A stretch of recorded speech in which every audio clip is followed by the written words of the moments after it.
Hi everyone, आपका स्वागत है अपने अकेडमी डबल ए में। मैं आपका गोविंद सर। आज हम लोग पढ़ेंगे डाइस में अगला पार्ट, जिसमें हम कुछ देखेंगे। कुछ विशेष आकृतियों के आधार पर आपसे प्रश्न पूछा जाता है और कहता है कि इनमें बताइए कि कुल कितने घन बनेंगे। जैसा कि यह एक आकृति हमारे सामने दी गई है, प्रश्न कह रहा है कि नीचे दिए गए चित्र में कितने छोटे घन हैं। तो सबसे पहली बात, अगर यह घन बना है तो यहाँ पर बनने वाले कुल घनों की संख्या कितनी होगी। कुल घनों की संख्या कितनी होगी, तो हम देर न करते हुए हम डायरेक्ट इसके पॉइंट पर आते हैं और देखते हैं कि इसमें पहले सबसे पहले कुल कितने घन बनेंगे या कुल कितने घन बने हैं। ठीक है, उनको अगर हम देखेंगे, इसमें हम देखेंगे कि यहाँ पर जो हमारा घन है, पहले काउंट कर लेते हैं। 1 2 3 4 5, फिर 1 2 3 4 5, यानी 5 ठो दाईं ओर 5 ठो बाईं ओर। 1 2 3 4 5, 1 2 3 4 5, अर्थात 5 गुणे 5 यानी 50 25। घन के एक फलक पर 25 घन छोटे छोटे हैं, यानी घन के एक फलक पर कितने छोटे छोटे घन हैं, 25 है। उसी तरह इधर भी 25, इधर भी 25, 25 25 25 यानी 25 या 75, पीछे भी 25, 100, उसके पीछे भी 25 यानी 125। क्लियर। यानी अगर हम बात करें यहाँ पर कुल घनों की संख्या कितनी है, यहाँ पर बने हुए कुल घनों की संख्या 125 है। कैसे 125 है, या हम कह सकते हैं कि एक 5 सेंटीमीटर का लंबाई वाला घन था, जिसे एक एक सेंटीमीटर के छोटे घनों में क्या कर दिया गया, बदल दिया गया, कन्वर्ट कर दिया गया। तो बताइए कि कुल घनों की संख्या कितनी होगी। तो हम जानते हैं कि बड़े घन का आयतन बटे छोटे घन का आयतन। तो हम मान लें कि यह 5 सेंटीमीटर की लंबाई वाला एक घन है, इसका आयतन क्या होगा। तो घन का आयतन होता है लंबाई गुणे चौड़ाई गुणे ऊंचाई, अर्थात भुजा का क्यूब होता है। 5 गुणे 5 गुणे 5 अर्थात कितना हो जाएगा, यानी घन का क्यूब करेंगे।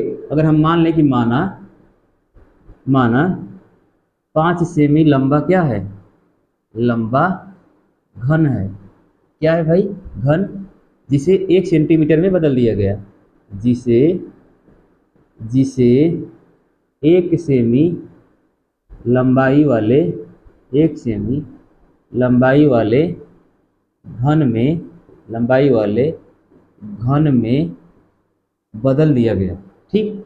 अब हम जानते हैं कि अगर 5 सेंटीमीटर का है तो कुल घनों की संख्या बराबर कुल घनों की संख्या बराबर कुल घनों की संख्या क्या होगी भाई, कुल घनों की संख्या होगी भुजा का क्यूब, यानी बड़े घन का आयतन आयतन बटे छोटे घन का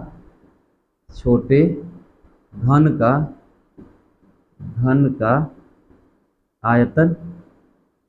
ठीक, तो बड़े घन का आयतन कितना है, तो बड़ा घन यानी भुजा का क्यूब 5 का क्यूब, और छोटे घन का आयतन यानी 1 का क्यूब 5 का क्यूब। 5 गुणे 5 गुणे 5 यानी 50 25 125, और छोटे घन का आयतन 1, अर्थात कुल घनों की संख्या बराबर 125।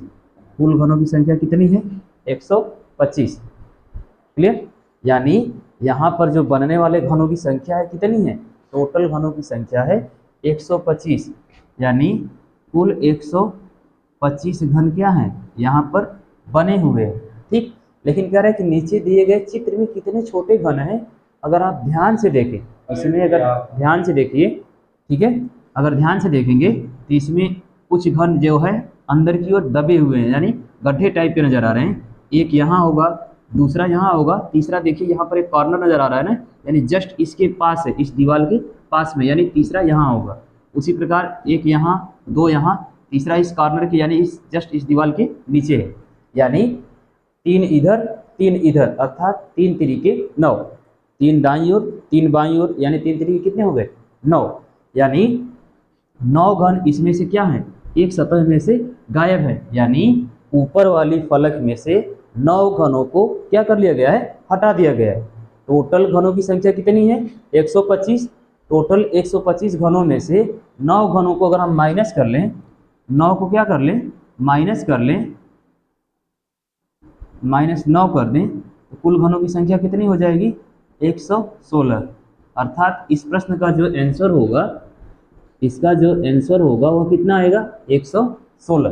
कैसे 116 आएगा, इसमें बने हुए घनों की संख्या सबसे पहले हम निकालेंगे कि इस आकृति में कुल कितने घन हैं। तो हमने देखा कि यह जो आकृति है ना, यह 5 घनों की या 5 सेंटीमीटर लंबाई का एक घन बन रहा है। हम मान लेते हैं, माना 5 सेमी लंबा एक घन है, जिसको या जिसे 1 सेमी लंबाई वाले घनों में क्या कर दिया गया है, बदल दिया गया है। तब कुल घनों की संख्या बराबर बड़े घन का आयतन बटे छोटे घन का आयतन। बड़े घन का आयतन यानी भुजा का क्यूब, बड़े घन का आयतन यानी भुजा का क्यूब। तो भुजा का क्यूब 5 का क्यूब 125, छोटे घन का आयतन भुजा का क्यूब 1 का क्यूब 1, 125 में 1 से भाग करेंगे 125, अर्थात कुल घनों की संख्या कितनी आएगी, कुल घनों की संख्या 125। कुल घनों की संख्या कितनी आएगी, 125। कुल घनों की संख्या 125। अब कह रहे हैं कि इस आकृति में, ये जो दिया हुआ डायग्राम है, इस आकृति में कुल कितने घन है। तो हमने पाया कि ऊपर वाली सतह पर, यानी जो ऊपर वाला फलक है, इस फलक में से कुछ घन जो है क्या है, गायब है। एक इसके सामने वाला, एक इसके सामने वाला और एक इसके सामने वाला, यानी इसके सामने का घन, इसके सामने का घन और इसके सामने का घन। उसी प्रकार इसके सामने का, इसके सामने का और इसके सामने का घन क्या है, गायब है। अर्थात 3 ऊपर से 3 साइड से, यानी 3 गुणे 3, 3 तरीके 9, यानी एक सतह में से 9 घन क्या है, गायब है। तो कुल घनों की संख्या 125 और 9 घन क्या है, गायब है। अर्थात 125 में से 9 घटा देंगे कितना आएगा, 116। यानी दी हुई आकृति में घनों की संख्या कितनी है, 116। उम्मीद है यह सवाल आपको समझ में आया हो। ठीक है, आप चाहे तो इसका स्क्रीनशॉट बनाइए, 1 या 2 बार इसे रिपीट करके बैक करके पीछे देखिएगा, चीज़ें अपने आप खुद ब खुद समझ में आएंगी। ठीक है, चलिए बढ़ते हैं आगे की ओर, अगले प्रश्न की ओर। आइए अगले सवाल की ओर बढ़ते हैं। यहाँ पर भी सेम डायग्राम, सेम सवाल है, बस डाटा चेंज है, मतलब चित्र क्या कर दिया गया है, बदल दिया गया है। सवाल है वही, नीचे दिए गए चित्र में कितने छोटे घन हैं, कितने छोटे घन हैं। चित्र हमारे सामने कुछ इस प्रकार है। अगर इसे हम फ्लोर वाइज काउंट कर लें, मान लें यह हमारा फर्स्ट फ्लोर हो, यह हमारा सेकेंड फ्लोर हो और यह हमारा थर्ड फ्लोर हो। थर्ड मतलब सबसे ऊपर, उसके नीचे, फिर उसके नीचे। ठीक है, यानी 3 स्टेज में हमारे पास घन दिए गए हैं। अगर हम ध्यान से देखें या सुस्पष्ट देखें तो हमें 1 2 3 4 5 6, यानी 6 घन स्पष्ट रूप से सामने नजर आ रहे हैं। नीचे के 3, उसके ऊपर के 2, उसके ऊपर का 1। लेकिन यह जो नीचे के 3 के ऊपर 2 है, यह तीनों के तो ऊपर है नहीं। यह जो 2 घन है, क्या इन तीनों के ऊपर है, नहीं। इन तीनों के पीछे जो घन होगा, इनके पीछे, अर्थात इसके पीछे 1 होगा, इसके पीछे 1 होगा, होगा ना। और इसके भी पीछे 1 है, इसके भी पीछे क्या है, 1 है। इसके पीछे वाले के ऊपर यह है, इसके पीछे वाले के ऊपर यह है। इसके जो पीछे होगा उसके ऊपर भी कोई ना कोई घन होगा, वह हमें दिख नहीं रहा है, लेकिन उसके ऊपर का एक घन हमें नजर आ रहा है ना। अर्थात 1 2 3 4 5 6 और इसके नीचे 1 होगा, 6 के बाद 7 और उसके नीचे यानी 1 होगा 8 और इसके नीचे 1 9 और इसके नीचे 1 10। यानी इस आकृति में टोटल घनों की संख्या कितनी है, 10 है। या और क्या कर सकते हैं, तो और अगर हम लगाना चाहें तो हम लिख सकते हैं, यह फर्स्ट फ्लोर पर हमें कितने लोग नजर आ रहे हैं, यानी 1 गुणे 3 बराबर कितना होगा, 3। सेकेंड फ्लोर पर 2 लोग, 2 गुणे 2 बराबर 4। अब 2 गुणे 2 क्यों, क्योंकि 2 लोग तो सामने नजर आ रहे हैं और इनके नीचे, इसके नीचे भी 1 होगा और इसके नीचे भी 1 होगा। अर्थात दूसरे फ्लोर पर 2 लोग सामने हैं, 2 लोग इनके नीचे हैं, इसलिए 2 गुणे 2 बराबर 4। लास्ट जो है हमारा तीसरा जो है, यह 3 गुणे 1। अब 3 गुणे 1 क्यों कर दिया हमने, क्योंकि यह जो बंदा है ना, इसके पीछे सेकेंड फ्लोर पर भी 1 होगा और ग्राउंड फ्लोर पर भी 1 होगा, यानी 1 इसके सामने होगा, 1 इसके सामने होगा और 1 तो यही ग्राउंड फ्लोर का 1, सेकेंड फ्लोर का 1, थर्ड फ्लोर का 1, 1 2 3 लोग हो गए ना, यानी 3 गुणे 1 अर्थात 3।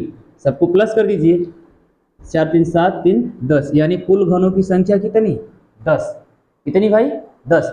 या आप चाहे तो ऐसे कॉमन सेंस यूज करिए, 1 2 3 4 5 6 तो नजर आ रहे हैं। तो जो 6 नजर आ रहे हैं उसमें से यह जो 3 है वह आगे की ओर है, इधर है, आगे की ओर है। और इसके पीछे भी तो कुछ कोई ना कोई होगा जिनके ऊपर ये दोनों हैं, कोई ना कोई होगा, यानी उनके ऊपर यह 2 लोग हैं। जाहिर सी बात है कि इसके नीचे 1 घन होगा, इसके नीचे 1 घन होगा और इन दोनों के पीछे वाले, यानी इन दोनों के पीछे 1 घन है जो किसी के ऊपर है।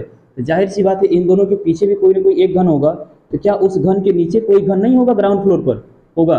तभी ना जब ग्राउंड फ्लोर पर यानी इसके पीछे एक घन होगा जिसके ऊपर एक दूसरा घन होगा और उसके ऊपर एक तीसरा घन है, यानी ग्राउंड फ्लोर के नीचे एक इधर लास्ट में होगा, उसी प्रकार सेकंड फ्लोर पर भी एक लास्ट में होगा और थर्ड फ्लोर पर आपका यह है, यानी 6 लोग सामने हैं और 4 लोग कहाँ हैं? पीछे। 2 तो इनके नीचे हैं, 2 इनके नीचे और 2 इसके नीचे। क्यों? एक तो सेकेंड फ्लोर वाला और एक तो ग्राउंड फ्लोर वाला, यानी 6 4 10। ऐसे भी कर सकते हैं या हम ऐसे भी कर सकते हैं, फर्स्ट फ्लोर पर 3 लोग, सेकेंड फ्लोर पर 4 लोग, थर्ड फ्लोर पर 3 लोग, सॉरी 1 लोग, यानी 3, 1 2 3, लंबाई में 3 होंगे, संख्या 1, 3 गुणे 1 अर्थात कुल घनों की संख्या 10। क्लियर? उम्मीद करते हैं अगर इस टाइप का क्वेश्चन बना तो आप शायद कर पाएंगे। आप बस वहां पर थोड़ा सा कॉमन सेंस यूज करेंगे, ना चीजें समझ में आए तो इस टाइप से लगाने का प्रयास करेंगे, वरना उसे कॉमन सेंस यूज करके काउंट करके भी कर सकते हैं। ओके, चलिए बढ़ते हैं अगले सवाल की ओर। स्क्रीनशॉट बनाइएगा इसका।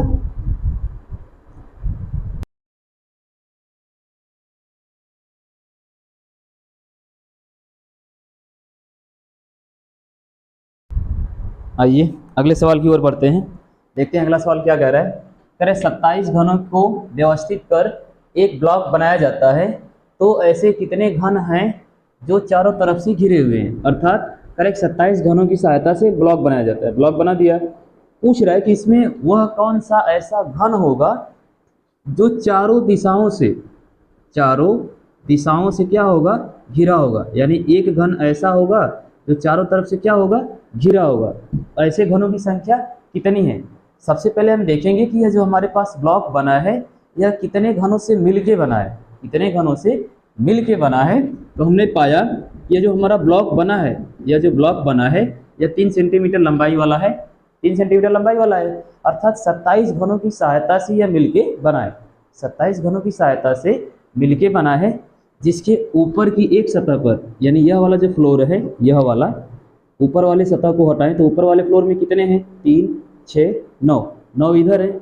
इस वाले ब्लॉक को हटाएं, इस वाले ब्लॉक को हटाएं या इस सतह को हटाएं, एक सतह इधर से हटा दें, यह वाली सतह को इधर से रिमूव कर दें। 1 2 3, यानी 3 3 6 3 9 इधर से हट गई। फिर एक सतह ऊपर से हटा दिया हमने, यह वाला पूरा का पूरा हिस्सा हटा दिया तो 9 ऊपर से हट गए, तो 9 इधर से गायब, 9 इधर से गायब, 18। उसी प्रकार एक साइड से इधर से हटा दिए 9, कितने बचे? 18 के बाद 27, फिर इधर से सॉरी ज़्यादा हो जाएगा। कहने का मतलब जब ऊपर से हम एक सतह हटा देंगे, ऊपर से एक सतह हटा देंगे तो नीचे के 2 ही बचेंगे ना। अब इन दोनों को भी जब हम हटा देंगे, इधर वाला भी तो 2 ही बचेगा, ये दोनों, इसको भी जब हम हटा देंगे, यानी सीधा सीधा कहने का मतलब यह 27 घनों से मिलकर एक ब्लॉक बना है। और प्रश्न कह रहा है कि इसमें वह कितने घन ऐसे होंगे जो चारों तरफ से घिरे होंगे। तो जाहिर सी बात है कि जो बीच वाला घन होगा ना, बीच वाला, और ऊपर से एक सतह नीचे और नीचे से एक सतह ऊपर, अर्थात ये जो बीच वाला घन है इसके जस्ट अंदर वाला जो होगा, जो पीछे से भी एक सतह से घिरा हुआ है, आगे से भी एक सतह से घिरा हुआ है, यानी इसके बीच में यह जो है, और इस वाले सतह को ऊपर से हटाएंगे तो यह वाला जो आएगा, अर्थात इसके सामने, यानी यहाँ पर जो आएगा बीच में, वही, अर्थात एक घन ऐसा होगा जो चारों तरफ से क्या होगा? घिरा होगा। एक घन ऐसा होगा जो चारों तरफ से क्या होगा भाई? घिरा होगा। देखिएगा, समझ में नहीं आया? चलिए कोई बात नहीं, एक बार फिर से हमने क्या बताया, यह जो हमारा ब्लॉक है यह 27 घनों से मिलके बना है। कितने घनों से मिलके बना है? 27। जब यह 27 घनों से मिलके बना है तो पूछ रहा है कि ऐसे कितने घन हैं जो चारों तरफ से घिरे। चारों तरफ का मतलब ऊपर से, नीचे से, दाएं से, बाएं से, ऊपर से, नीचे से, दाएं से और बाएं से, आगे और पीछे से भी कर सकते हैं ना।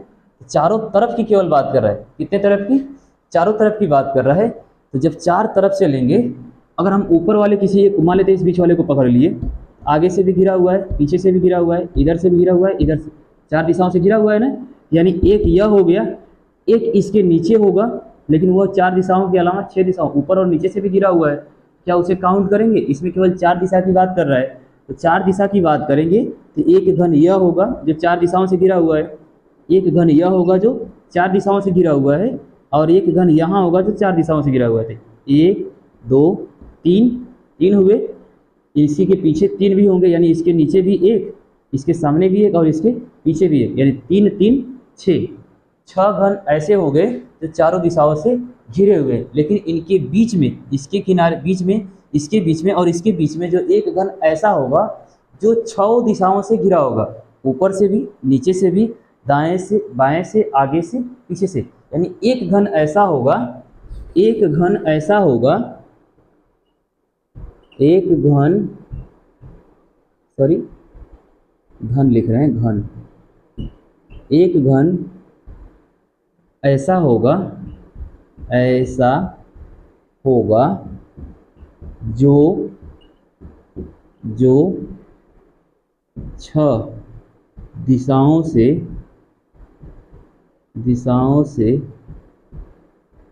या 6 फलकों से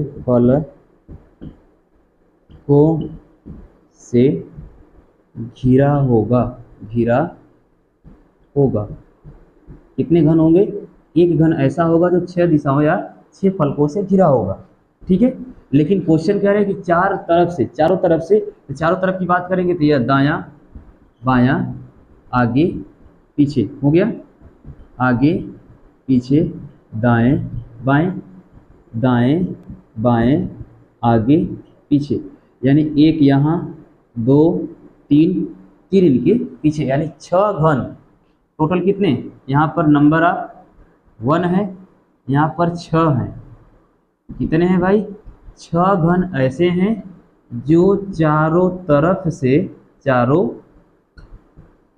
से क्या हैं? घिरे हैं, जो चारों तरफ से घिरे हैं। वो आपके सामने 1, 2, 3 इनके पीछे। एक ऐसा होगा जो 6 दिशाओं या 6 फलकों से क्या होगा? घिरा होगा। उम्मीद करते हैं आज की क्लास आपको समझ में आई होगी। इस टाइप के जितने भी वनडे एग्जाम में क्वेश्चन बनेंगे आप आसानी से कर पाएंगे। ठीक है, तो मिलेंगे अगली क्लास में कुछ प्रश्नों या कुछ फैक्ट के साथ। तब तक के लिए धन्यवाद।